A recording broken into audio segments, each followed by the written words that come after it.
In 1984, I was playing in a World Chess Olympiad representing United States, and I was the leader of United States team. We played a match against Russia, and actually at that time it was USSR, and we played against USSR, and it was kind of very important match for us, as every match it's a little more than standing in a tournament involved there. So I was playing on a board 1 against Alexander Belyavsky, and for USSR team was not playing Anatoly Karpov, or at that time world champion, or Garry Kasparov, the competitor, because they were playing each other world championship final match. In that Olympiad, I played match against the game against Belyavsky. I played, it was very, very strong, very powerful game. And every year, Yugoslavian publication, Chess Informant, was naming Game of the Year. And my game against Belyavsky was presented to that prize, to the Game of the Year, and in that competition, and I came second. So the winner of that competition was the game that I'm gonna show you now. And unfortunately that game was played then, unfortunately for me, because I could have gotten that prize, but instead some player with a name of Karpov, of course it's a jokingly I'm saying some player, world champion, a very strong positional and tactical player, played this game in that same match against Garry Kasparov. That was I believe it was 32nd game of the match. Now in this game we're gonna see now, you will see no forced variations, no calculation involved. It's a pure 100% strategy. Strategy, positional play, positional squeeze, and in a position seemingly there is nothing for white. All of a sudden white started getting inch by inch, and they got control of all board, and game, no wonder game was nominated as Game of the Year. Let's look at that game. White is Anatoly Karpov. d4, d5, c4, e6, knight c3, bishop e7, knight f3, knight f6, bishop to g5, h6, bishop takes f6, bishop takes f6, and e3. They have played in this match, as you remember, that was a marathon match, and they had this position many, many times. So this is one of the games where they had this, and all the games were developing very quietly, and most of them, they ended in a draw. But this was, however, decisive game, and incredibly powerful presentation by Karpov. Castle, queen c2, knight a6. This is all the opening part still. Rook d1, c5, d takes c, queen to a5, c takes d, knight takes c5. Of course, white doesn't want to play d takes e, because after knight a4, they may encounter serious problems. Black is threatening knight takes b2 as much as knight takes c3, and move by white was simply queen d2, rook d8. It looks sharp, but it's not. And let me explain why this position is not sharp. Eventually black is going to take on d5, white is going to establish control on d4 square, and we're going to see very positional game. After rook d8, knight d4, black played e takes d, bishop e2, and on queen b6, castle. Knight e4, queen c2, knight takes c3, queen takes c3. Bishop e6. Well, what do we have in this position?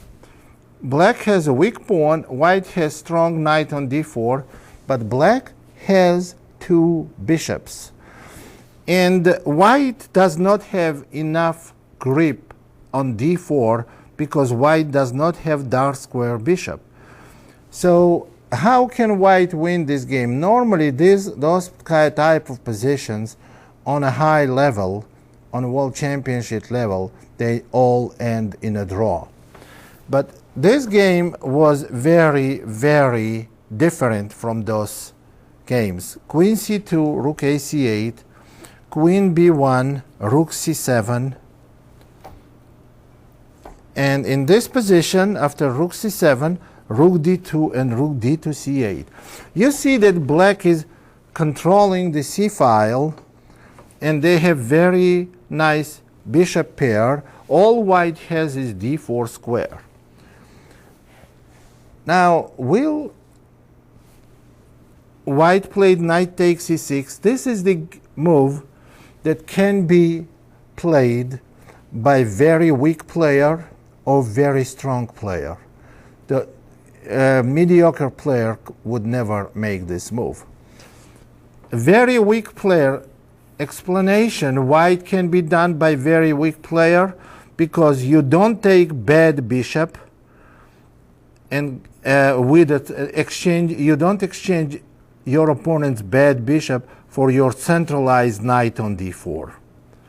By very strong player it can be played, because if you do that you must have some very, very good reason for it. Knight takes e6, f takes e, and bishop g4. Now, let's talk about this position. Knight takes e6 was very strong move in this position. However, it would have been very weak move if black had a pawn on h7. This game, black lost only because they had a pawn on h6. If pawn was on h7, knight takes e6 would have been a bad move, because after with pawn on h6, knight takes e6, fe, bishop g4, rook c4, attacking bishop h3. Now let's talk about this position. We have opposite color bishops, but what we have here is a lot of pieces on the board. And let me tell you something, when there are opposite color bishops on board, very important to notice this. If one of the side is attacking, this attack may be critical, very strong. Here, black has huge weakness. Black has huge weakness that is hardly noticeable by average player. It's a weakness of this diagonal, b1 to h7. It's very noticeable, and you see white has light square bishop, and they will control these weaknesses of black's king. Black king is going to be in trouble real soon. And let's see how game developed. After h3, queen to c6. Well, eventually what black wants to play rook c1 and take all the pieces of the board and make a draw. After queen c6, queen to d3, king h8, rook f to d1, a5. It's hard to find constructive plan for black. What can black do? Black can never push e5 because d5 pawn is going to be hanging. The threat of white putting queen on g6 and bishop on d3 is always there, because this diagonal will remain weak for the rest of the game. And after a5, b3, rook c3, queen e2, and now maybe best shot was for black to play g6 and play king g7. But they went after queen e2, rook f8, bishop to h5, b5, and bishop to g6. White clinched this diagonal. Now they have a threat of removing the bishop back to b1 and bringing the queen in.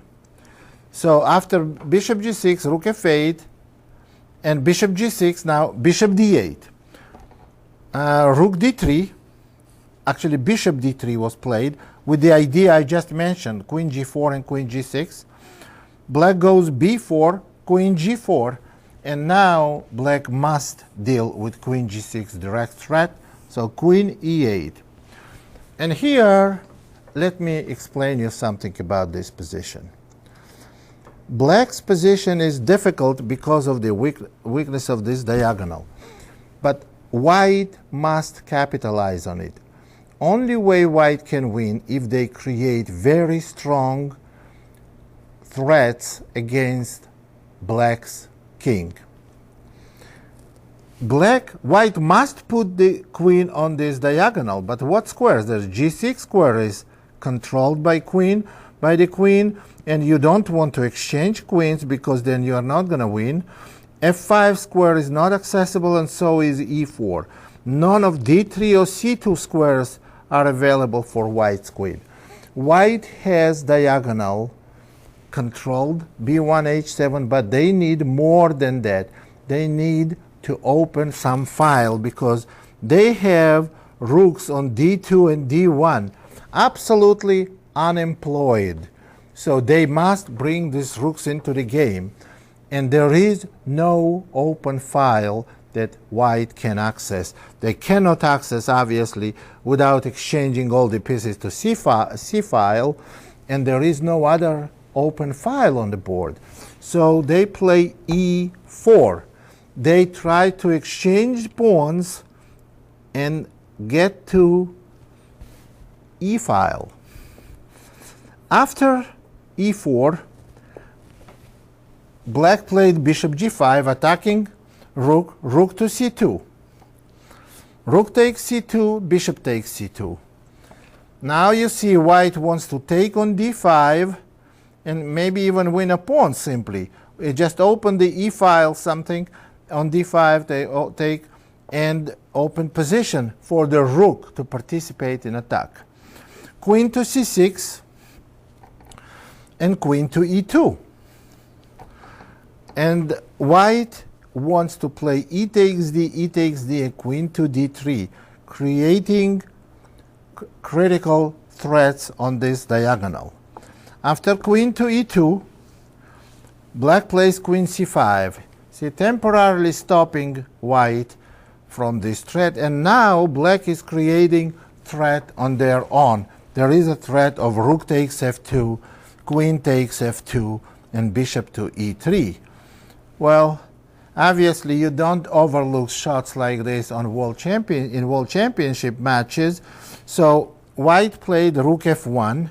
They play rook f1, they protect the f2 square, and they are ready to take advantage of this diagonal.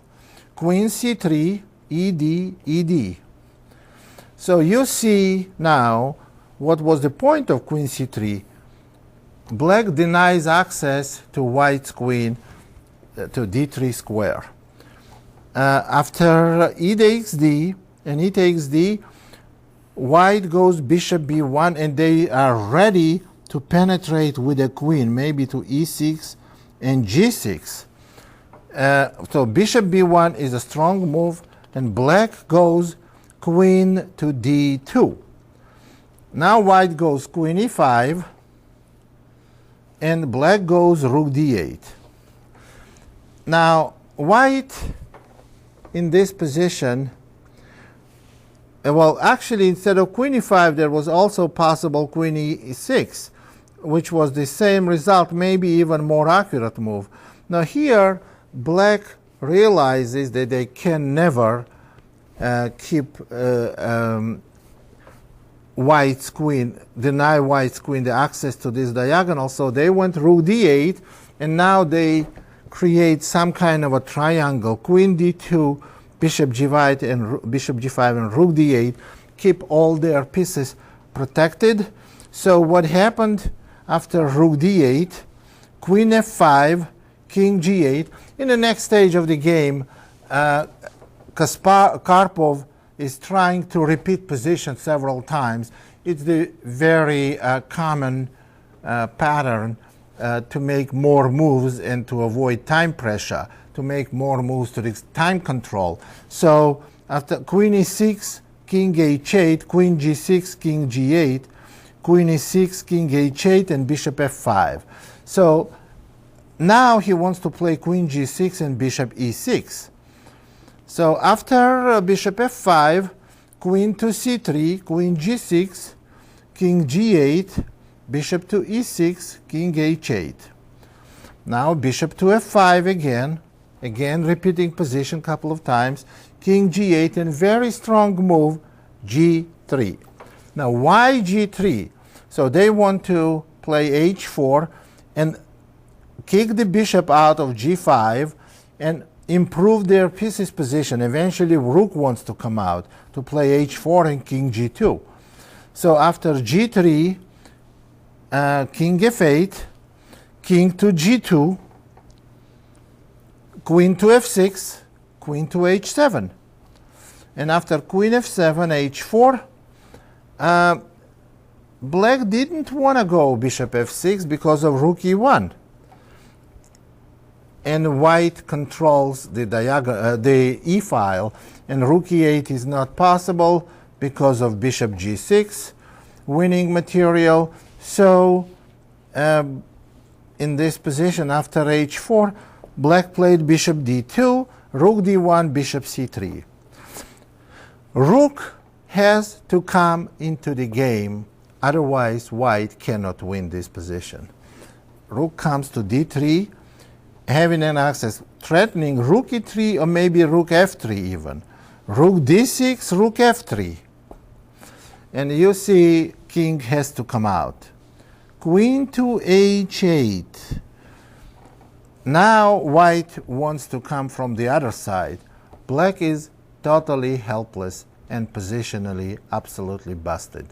d4, queen to c8, rook f6, queen to c5 check, king e8, and here rook comes into the action decisively. Rook f4, white cannot stop, black cannot stop rook e4. Queen b7 check, rook e4 check, king f7, queen c4 check, king h7, king f8, bishop h7. Threatening queen g8 checkmate, rook f7 is a must, and now queen to e6, threatening queen e8 checkmate, and after queen d7 and queen e5, black simply resigned. Let me tell you quickly why they resigned. First of all, they're positionally busted, but there are serious threats which black cannot meet. For example, queen c8, well, threat is queen b8 checkmate. If queen c8, then queen d6 is followed by checkmate next move, rook e7, queen takes e7. So black must control b8 square from checkmating. Black must control e8 square from checkmating, and black must control c5. They cannot accomplish that.